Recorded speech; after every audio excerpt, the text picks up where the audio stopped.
So what is this channel doing riding down this pleasant but unremarkable highway north of Atoka, Oklahoma? Well, today we're hunting for something. Now, if you're a regular here, you've seen us exploring all kinds of historical locations. Old West shootouts, bloody massacres, famous shipwrecks. But today, we're out searching for a location that has cultural importance and that is much more recent than those old historical places. And that's where we are, right up there. You see, I'm out here searching for the lost location of a mostly forgotten music festival. 50 years ago, just a few years after Woodstock, a big music festival was held somewhere out here, near to where I am now. Let's send this over to our field reporter, who may have some insight for us. In 1975, I was 16 years old, and I was very interested in the new musical movement that was kind of taking the country by storm. The year before, an young artist named Jerry Jeff Walker had recorded an album called Viva Terlingua. Then, Willie Nelson came along and recorded something called Red-Headed Stranger. This would really kick off a new genre of country music that really didn't have a name back then, but now it's called Outlaw Country. Artists like Willie Nelson, Waylon Jennings, Jerry Jeff Walker, David Allan Coe, they started a movement that would attempt to wrest the epicenter of country music from Nashville to Austin, Texas.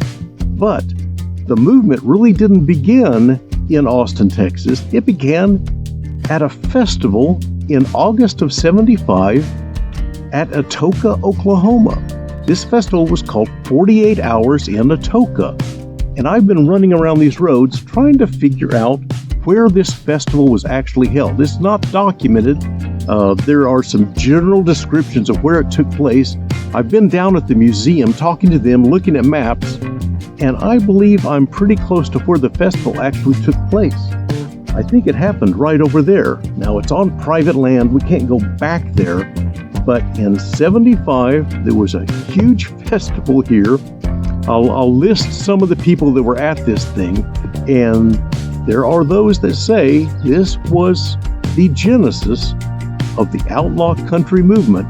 And it happened in a field right over there.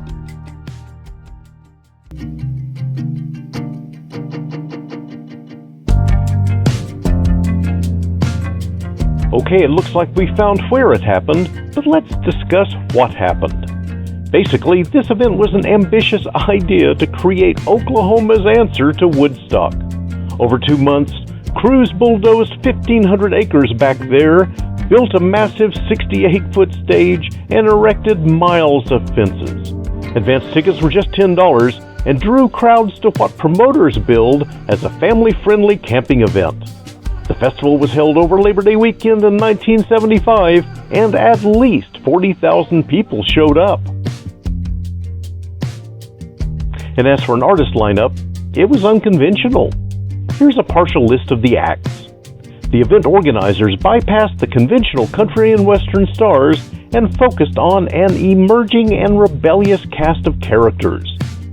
The mix of raw, rebellious country energy helped cement the event's reputation as the pivotal moment in outlaw country and the Austin Sound. So why then has this festival been forgotten? So forgotten and ignored that even the exact location has been erased. Well, the fact that it took place in Atoka, Oklahoma, and not Austin, Texas, has something to do with that. But also, the residents of Atoka worked pretty hard to make that memory disappear. While the festival delivered legendary performances, it sent shockwaves through the quiet, conservative community of Atoka. Locals were totally unprepared for the huge crowd who descended on their town. A crowd that brought a wave of partying, drinking, drug use, and general chaos that clashed with their small-town values. The festival crowd overwhelmed roads, created massive traffic jams, and left behind mountains of trash, abandoned tents, clothes, beer cans, and other debris that required extensive cleanup. Many residents were horrified by the culture shock from very public drug use and wild behavior. Promoters hoped that this would be an ongoing event, but instead created public hearings, lasting controversy, and community resentment. In hindsight, maybe this should have taken place in Austin instead. So that's the story of the forgotten 48 Hours in Atoka Music Festival. And you even got to see where it happened. Well, thanks for riding down memory lane with us today and for riding down some of these country roads as well. We'll see you next time.